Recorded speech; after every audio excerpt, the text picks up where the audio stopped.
नमस्कार, मेरा नाम है दर्पण और आप देख रहे हैं दी ललन टॉप का डेली फाइनेंशियल बुलेटिन खर्चा पानी। आज की तीन बड़ी खबरों को डिस्कस करने के लिए हमारे साथ हैं डीयू में एसोसिएट प्रोफेसर नरेंद्र ठाकुर जी। नमस्कार सर। नमस्कार दर्पण। अ, कैसे हैं आप? मैं बहुत अच्छा सर, शुक्रिया पूछने के लिए। उम्मीद है आप भी अच्छे होंगे और हमारे दर्शक हाँ, राजी मैं होंगे। भी अच्छा हूँ। बस ये ओमिक्रॉन के केसेस जो हैं 10,000 से अब 14,000 आज एक्सपेक्ट कर रहे हैं। आई जी होप कि ज्यादा इन्फेक्शन ना बढ़े। जी जी जी, उम्मीद पर ही दुनिया कायम है। सही में। सर, सबसे पहले हम लेंगे फेड की खबर और उसके भारत पर असर को लेकर। भारत पर क्या पूरी दुनिया पर उसका असर पड़ा है, कम से कम पहली प्रतिक्रिया के रूप में जाने जाने वाले शेयर मार्केट पर तो यही लग रहा है। दुनिया भर के मार्केट गिरे हैं। अमेरिका, चीन, जापान, कोरिया, ऑस्ट्रेलिया और भारत। वॉल स्ट्रीट से लेकर दलाल स्ट्रीट तक सब लाल है। भारत में निफ्टी पिछले 3-4 ट्रेडिंग सेशंस में कमाल की तेजी दिखा चुकने के बाद आज 1% के करीब, इनफैक्ट बंद होते वक्त ठीक 1% गिरा था। दूसरी तरफ तेल के दाम भी गिर गए। तो फेड की मीटिंग में ऐसा क्या हुआ हुआ दरअसल ये कि अमेरिकी सेंट्रल बैंक ने पिछले महीने जो मीटिंग की थी नरेंद्र जी, उसके नोट्स या मिनट्स रिलीज किए गए हैं और इनमें कहा गया है कि इन्फ्लेशन कंट्रोल करने के लिए ब्याज की दरें बढ़ाई जा सकती हैं और साथ ही नए बॉन्ड इश्यू करने का प्लान भी है। हालांकि जब मीटिंग हुई थी तब भी हमने सबको कवर किया था और तब भी मार्केट में थोड़ा बहुत उतार चढ़ाव आया था। बहरहाल, बॉन्ड यील्ड, इन्फ्लेशन, लिक्विडिटी जैसे ज्यादातर विषयों पर हम बात कर चुके हैं। फिर चाहे वो भारत से जुड़ी हो, अमेरिका से जुड़ी हो या वैश्विक। साथ में हम ये बात भी अच्छे से समझ चुके हैं कि अमेरिका के केंद्रीय बैंक ब्याज दरों में बढ़ोतरी क्यों कर रहा है। मेरा सिर्फ एक सवाल है इस वक्त क्रिस्प सा, कि फेड की मीटिंग से पूरी दुनिया के शेयर मार्केट क्यों गिरे। और ये ऐसे समझाइए जैसे दर्शकों को नहीं, आप स्टूडेंट को समझा रहे हैं। वैसे भी आज गुरु का वार है। शुक्रिया दर्पण। बिल्कुल हम ये बात करते रहे हैं और हमने दर्शकों से भी बात की है इस पॉइंट पे, और हम बोलते रहे हैं, और इनफैक्ट वही हो रहा है कि जो अमेरिका में होता है, देखिए अमेरिकन इकोनॉमी जो है वो टॉप मोस्ट इकोनॉमी है in terms of GDP. $21 trillion की इकोनॉमी है। तो और ऑब्वियस है, वहां से जितनी मल्टीनेशनल कंपनीज हैं उनके हेडक्वार्टर्स हैं, वहां से हर चीज गाइड होती है। जो जो फाइनेंशियल सिस्टम है या जो कैपिटल मार्केट है, उसका एक लेवल पे इफेक्ट जो है वो हर इकोनॉमी में दिखता है। हम्म। तो आपने बिल्कुल सही बोला कि अब जो है, जो फेड रिजर्व ये बोल रहा था या कमेटी बोल रही थी, वहां पे जो मॉनेटरी पॉलिसी कमेटी होती है, एमपीसी, तो ये कह रहे थे कि जी अब हमारी जो अनएम्प्लॉयमेंट है वो कंट्रोल में है, बहुत कम अब अनएम्प्लॉयमेंट है। तो जितना गवर्नमेंट ने सपोर्ट करना था, जो हम कल बात कर रहे थे कि जी कमोडेटिव मॉनेटरी पॉलिसी अब होगी, हमारा lower rate of interest near to zero था, अब हमें जीरो रखने की जरूरत नहीं है। हाँ। हम्म। तो अब दर्पण वो कह रहे हैं कि जीरो से उसको अब जो रिपोर्ट में उन्होंने एक्सेप्ट कर लिया है, जो एमपीसी ने कहा था हम्म। कि अब जो है रेट ऑफ इंटरेस्ट को बढ़ाया जाए, और वो स्टैगरिंग रूप में थोड़ा थोड़ा थोड़ा करके 0.25, फिर 0.25, फिर 0.25, मतलब 3 बार जो है वो 0.25 जो है रेट ऑफ इंटरेस्ट बढ़ाने की बात कर रहे हैं अमेरिका में। हम्म। और इसका मतलब टोटल पूरे साल में 2022 में वो बढ़ाना चाहते हैं 0.75 रेट ऑफ इंटरेस्ट, जिससे जिसको हम कहते हैं कि अब टाइट मॉनेटरी पॉलिसी होगी, जी। मतलब कि ब्याज की दर बिल्कुल ज्यादा होगी।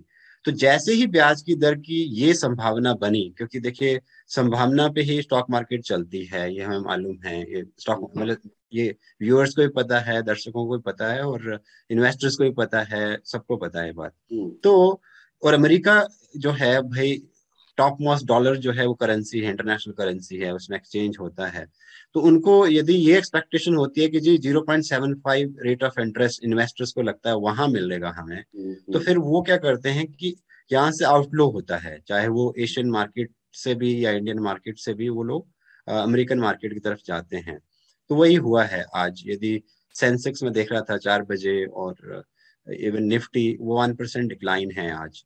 और वो उसी खबर के कारण से है कि जो एमपीसी कमेटी की जो वो रिकमेंडेशन है, वो हम्म। गवर्नमेंट ने मानी है, खासकर फेड रिजर्व ने, और कहा है कि हम रेट ऑफ इंटरेस्ट आने वाले दिनों में बढ़ाएंगे। तो हम्म। इसलिए उसका आउटफ्लो जो है यहाँ दिख रहा है, और जब आउटफ्लो होगा, मतलब सेल होगी, और हम्म। खासकर एफपीआई की, फॉरेन पोर्टफोलियो इन्वेस्टर्स की, तो जाहिर सी बात है कि वो यहाँ पे डाउनफॉल लाता है। वो सेंसेक्स में लाया है, निफ्टी में भी लाया है, और एशियन मार्केट्स में या इंटरनेशनल मार्केट में भी ये चीजें आई हैं। जी नरेंद्र जी, हम ऑनलाइन इस विषय पर बात कर रहे थे और आज आपके पास शेयर मार्केट को डिस्कस करने के लिए काफी और चीजें भी है। मैं दूसरे सवाल पर जाऊँ उससे पहले मैं आपसे पूछना चाहता हूँ कि और क्या क्या चीजें हैं आप दर्शकों के साथ शेयर करना चाहते हैं, दर्शकों को और मुझे एजुकेट करना। उसमें दो मतलब दो बातें मुझे कहनी हैं। ये डेटा ही है, आजकल आ रहा है और ये दर्शकों को पता भी होगा, लेकिन हम थोड़ा और समझा दें कि हम्म। इंडिया में जो डीमैट अकाउंट हैं वो पिछले साल जो थे, एक महीने में 4 लाख एक महीने में अकाउंट खुलते जी, थे, डीमैट अकाउंट। और इसको हम इस कवर भी कर सकते हैं, कर चुके हैं लगभग। बिल्कुल, बिल्कुल। और इस साल जो है नवंबर में वो 29 लाख डीमैट अकाउंट खुल रहे हैं। हम्म। उसका सीधा सीधा मतलब ये है कि हमारी एकॉमोडेटिव मॉनेटरी पॉलिसी से लिंक है उसका, कि जब हम्म। उनको रेट ऑफ इंटरेस्ट जो है बैंक में कम मिलता है या बहुत ही कम मिलता है, जैसे यूएस में कम मिल रहा था उनको, हम्म। तो उनको लगता है कि अब हम कहाँ इन्वेस्ट करें। और खासकर ये भी बात बोली गई है कि जो मिडिल क्लास है, हायर मिडिल क्लास है, जो यूथ है, वो कोविड-19 में फ्री भी है, रिलेटिवली वर्क फ्रॉम होम हो रहा है, तो उनको लगता है कि कुछ एक्सप्लोर किया जाए। तो हम्म। एक्सप्लोर करने के लिए उनको इन्वेस्टमेंट में सेफ बैंक में पैसा रखना नहीं लगता है, उनको लगता है कि स्टॉक स्टॉक मार्केट में पैसा लगाया जाए। बिल्कुल। वही हुआ है, मतलब जितना पिछले कोविड-19 पैंडेमिक में यही हुआ है, और इसलिए हमारा जो सेंसेक्स है वो 60,000 जो है क्रॉस किया है। तो हम्म। ये चीज ब्रॉडर लेवल पे हमें समझनी होगी। और इंडियन स्टॉक मार्केट में ये डेटा भी आया है अर्पण कि जो इन्वेस्टर्स हैं इंडिया में, हम्म। लगभग 6-7 करोड़, उसमें से जो 80% जो जो इन्वेस्टर्स हैं उनकी आय जो है 5 लाख से कम है। जी बिल्कुल, और ये हमने डिस्कस किया था जी जी। बिल्कुल। तो इसलिए इस बात को हम इस तरह से भी लिंकेज करना चाह रहे हैं कि एक टाइम में यदि स्टॉक मार्केट में जो सच हमें दिखता है, जैसे कल दिख रहा था कि वो इमर्ज हुई थी, क्योंकि कोविड-19 पैंडेमिक में आईटी के जो शेयर्स थे या बैंक के जो शेयर थे वो इंक्रीज किए थे, वो हमने शेयर किया था। और आज जो डाउनफॉल दिख रहा है, तो हम देख रहे हैं कि आईटी का और बैंक बैंक का दोनों के जो शेयर है वो नीचे गिर रहे हैं। और जाहिर सी बात है कि वही शेयर, उसमें अच्छा खासा कंट्रीब्यूशन जो है फॉरेन पोर्टफोलियो इन्वेस्टर्स का होता है, हम्म। और वो अमेरिका की तरफ भी देखता है या डेवलप कंट्री पे ज्यादा देखता है, खासकर अमेरिका में। तो हम्म। वो आज वो फिर इम्पैक्ट है उसका। तो ये दर्शकों से हम ये शेयर करना चाहते हैं कि जब हम ये पॉइंट मतलब एक तरह से एक्सप्रेस करते हैं या बताते हैं, तो उसमें इनफैक्ट गवर्नमेंट भी बोल रही है। मतलब एक लास्ट पॉइंट कहना चाह रहा हूँ, जो हमने खबर देख भी रहे थे, कि उसमें पीयूष गोयल भी बोल रहे हैं, सेबी के चेयरमैन जो त्यागी भी बोल रहे हैं कि भाई हम सेफ्टी चाहते हैं इन्वेस्टर्स की। और जाहिर सी बात है कि इसमें जो है लोअर मिडिल क्लास जो इन्वेस्टर्स जो है कोविड-19 में जुड़ा है, जो मैं कहने की कोशिश कर रहा हूँ, या यूथ जुड़ा है, तो वो भी यही कह रहे हैं कि, लेकिन वो साथ में एक पॉइंट कह रहे हैं जो थोड़ा एक तरह स्मार्ट पॉइंट है, जो दर्शकों से हम शेयर करना चाह रहे हैं, जो कि जी रिस्क का ध्यान रखें। अरे भाई, रिस्क का ध्यान जो है वो हम लोग तो रख सकते हैं, क्योंकि हम मार्केट से जुड़े हुए हैं, पढ़ाते हैं, लिखते हैं, जर्नलिज्म करते हैं, लेकिन आम आदमी को समझ कई बार नहीं आता है वो नहीं।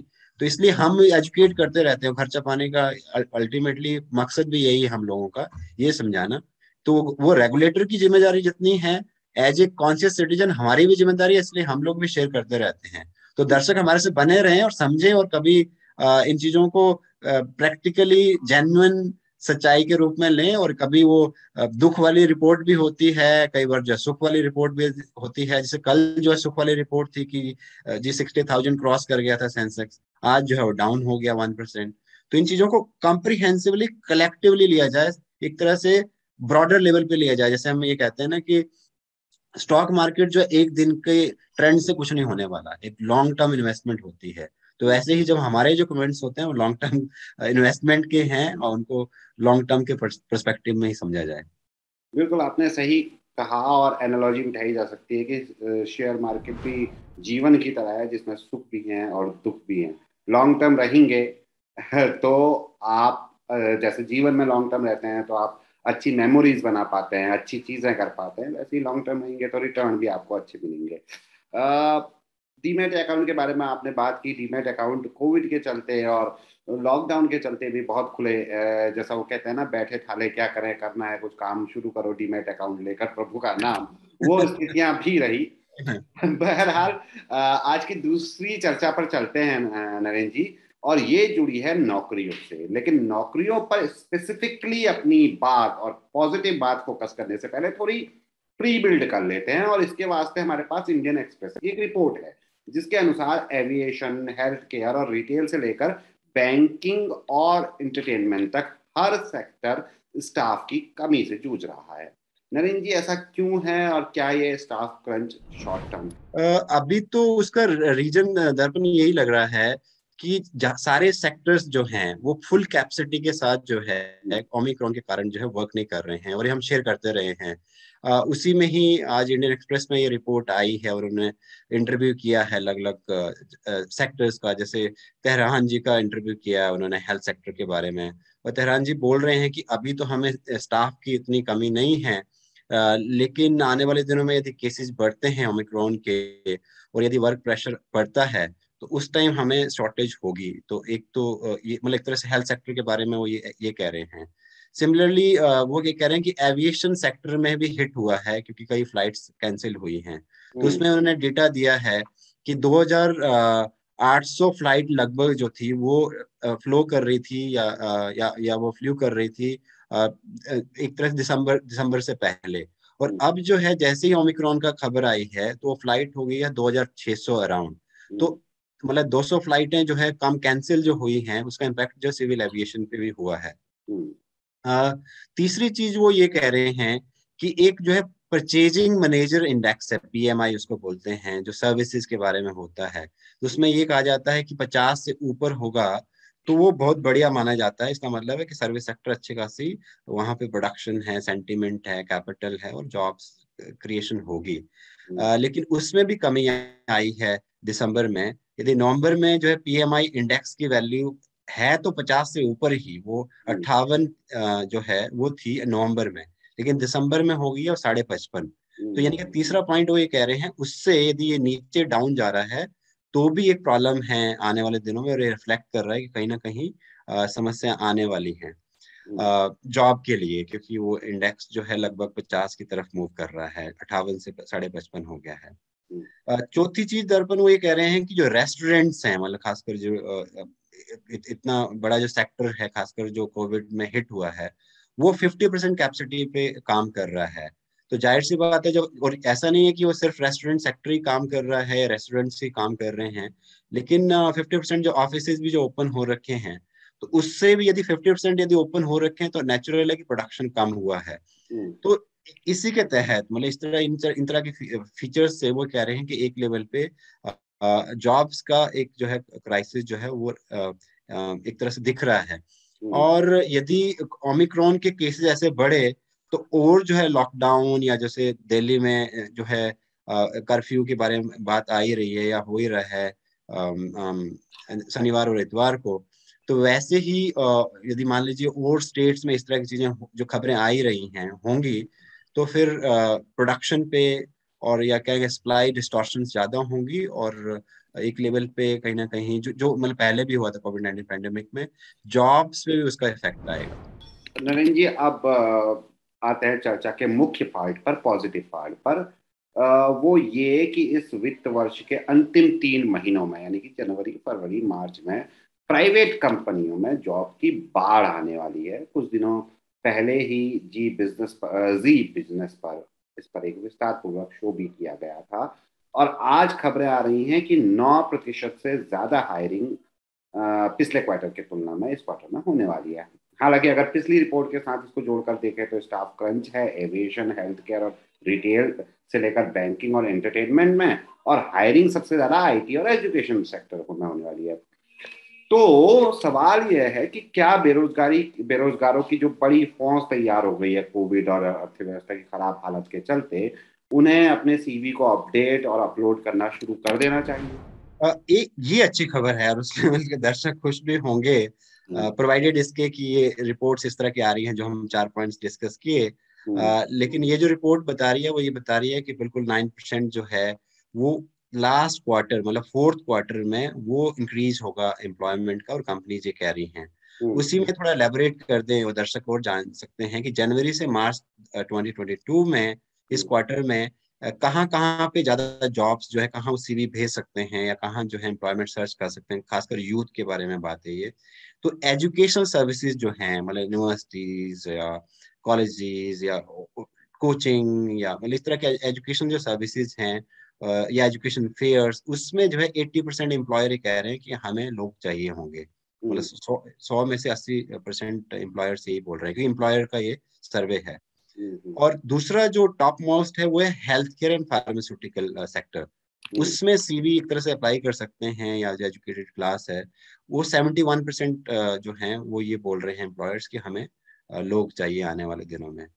और तीसरा, e commerce and tech startups जो हैं, तो 69% जो हैं एम्प्लॉयर्स वो कह रहे हैं कि हमें लोग चाहिए होंगे आने वाले दिनों में। तो जो 9% जो रिक्वायरमेंट चाहिए इस क्वार्टर में, मतलब ये जो चल रहा है जनवरी से मार्च तक, उसमें चाहिए। इसका मतलब ये पॉजिटिव न्यूज है।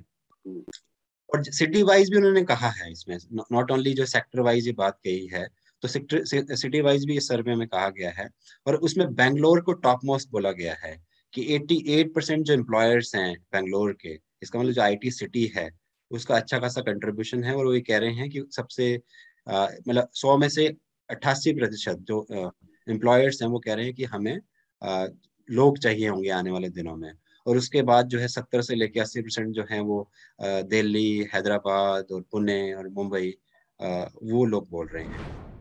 ये बड़ा, दोनों डेटा को अगर देखा जाए, शहरों को और सेक्टर्स को, बड़ा बढ़िया रिलेशन सामने आता है कि फार्मास्यूटिकल्स में जॉब है तो ऑफ कोर्स हैदराबाद में भी जॉब होंगी। सबसे बिल्कुल टॉप में कौन है शहरों में? बेंगलुरु है, तो ऑफ बिल्कुल कोर्स आईटी सेक्टर सबसे टॉप में होगा। तो ये भी बिल्कुल। एक रिलेशन जो जब आप डेटा शेयर करते हैं तो समझ में आता है। बहरहाल आज की हमारी तीसरी बड़ी खबर या तीसरा बड़ा डिस्कशन फर्टिलाइजर सब्सिडी को लेकर है। फर्टिलाइजर सब्सिडी वित्त वर्ष 2022-23 में 1.3 लाख करोड़ रुपए करने की या होने की उम्मीद है। ये ऐसा तीसरा साल होगा जब सब्सिडी में बढ़ोतरी की जा रही है। और पिछले वर्षों में 70,000 करोड़ रुपए से 1.3 लाख करोड़ तक पहुंच चुका है फर्टिलाइजर सब्सिडी का बजट। पूरी खबर क्या है, इससे किसानों को या कंसर्न स्टेक होल्डर्स को कितना खुश होना चाहिए, और क्या ये खुशी अभी इसके लिए थमना चाहिए, फरवरी 1 का इंतजार करना चाहिए? प्लीज नवीन जी। उसको ब्रॉडर लेवल पे यदि समझे हम दर्पण, हम्म। तो बेसिकली गवर्नमेंट तो चाह रही थी कि जितना डब्ल्यूटीओ के अकॉर्डिंग हम सब्सिडीज को कम कर दें उतना बेहतर है। लेकिन गवर्नमेंट ऑफ इंडिया, खासकर जो फार्मर्स का जो मूवमेंट हुआ है और जिस तरह से उन्होंने जो लॉ विड्रॉ किए हैं, तीन जो हैं, उससे गवर्नमेंट को ये लग रहा है कि अब हमें सब्सिडीज जो है एग्रीकल्चर सेक्टर में देनी होगी। और वो उसका पॉलिटिकल रीजन भी है। भाई हम इकोनॉमिक्स भी हैं तो उतना पॉलिटिकल साइंटिस्ट भी हैं, मतलब दोनों चीजें हम साथ में हैं। हम्म। तो उसमें उसको इस तरह से एनालाइज करना पड़ेगा। और पॉलिटिक्स इकोनॉमिक्स हमेशा लिंक रहती है उन दिनों को, वो उसको ऐसे ही समझना चाहिए। तो ये तीसरी खबर है किसानों के लिए अच्छी है कि जो बजट एस्टिमेट था लास्ट ईयर वो था 70 से 80 हजार करोड़ रुपया जो है वो रखा गया था बजट में दर्पण, हम्म। लास्ट बजट में। इस साल जो बजट में बोल रहे हैं वो बिल्कुल खबर है फाइनेंशियल एक्सप्रेस की, 22-23 का जो बजट आने वाला है उसमें 1.3 लाख करोड़ रुपए जो है गवर्नमेंट देगी। हम्म। और वो क्यों देगी उसका कारण सीधे सीधा मैंने कहा कि वो हो सकता है कि विड्रॉ भी करती, लेकिन फार्मर्स मूवमेंट के कारण गवर्नमेंट जो बैकफुट पे है, और खासकर इलेक्शन के कारण भी गवर्नमेंट अभी बैकफुट पे है। और वो डब्ल्यूटीओ का जो कॉन्टेक्स्ट है वो अभी पूरी तरह से नहीं है। और डब्ल्यूटीओ कॉन्टेक्स्ट सीधा सीधा है कि गवर्नमेंट फंडिंग कम करे, चाहे वो एग्रीकल्चर सेक्टर है और सेक्टर है। मार्केट जितना ज्यादा एक्सपैंड करे उतना बेहतर है। वर्ल्ड ट्रेड ऑर्गेनाइजेशन का फोकस रहता है। तो ये अच्छी खबर है फार्मर्स के लिए। और मुझे लगता है जितना प्रोटेक्शन वो बेहतर है, क्योंकि टर्म्स ऑफ ट्रेड, अब इसको आसान शब्दों में कहें तो प्राइसेस जो हैं एग्रीकल्चर के वो कम हैं, और इंडस्ट्रियल प्रोडक्ट्स जो हैं या सर्विस सेक्टर जो प्रोडक्ट्स हैं या सर्विसेज हैं उनके प्राइसेस ज्यादा हैं। तो इसलिए हमेशा गवर्नमेंट सपोर्ट करती है। और लाइवलीहुड का इशू भी है ये, ऐसा नहीं है कि सिर्फ वो एक फार्मर्स का इशू है, वो जिंदगी की एक तरह से जरूरत भी है, खाना भोजन है ना, वो एग्रीकल्चर सेक्टर से आता है। तो उसमें फर्टिलाइजर सब्सिडी जो है वो 1.3 लाख जो है वो होगी। और उसका एक कारण और महत्वपूर्ण है, वो हमें समझना होगा कि इतनी ज्यादा सब्सिडी क्यों गवर्नमेंट को देनी पड़ रही है। एस्टिमेट कर रहे हैं 70 से 80 हजार। तो उसके एक कारण तो ये है कि पीछे का बकाया था और गवर्नमेंट ने वो पहले भी पे किया है। तो ये हमेशा गवर्नमेंट कह रही थी 70 से 80 हजार और पहुंच रहा है 1.3 लाख के अराउंड में, और इस बार फिर 1.3 लाख।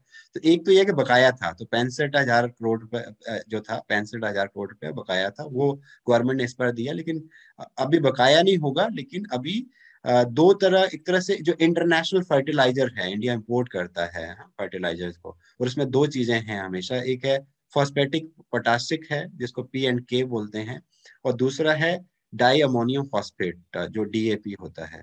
तो इनके प्राइसेस इंटरनेशनल लेवल पे इंक्रीज कर रहे हैं दरअसल।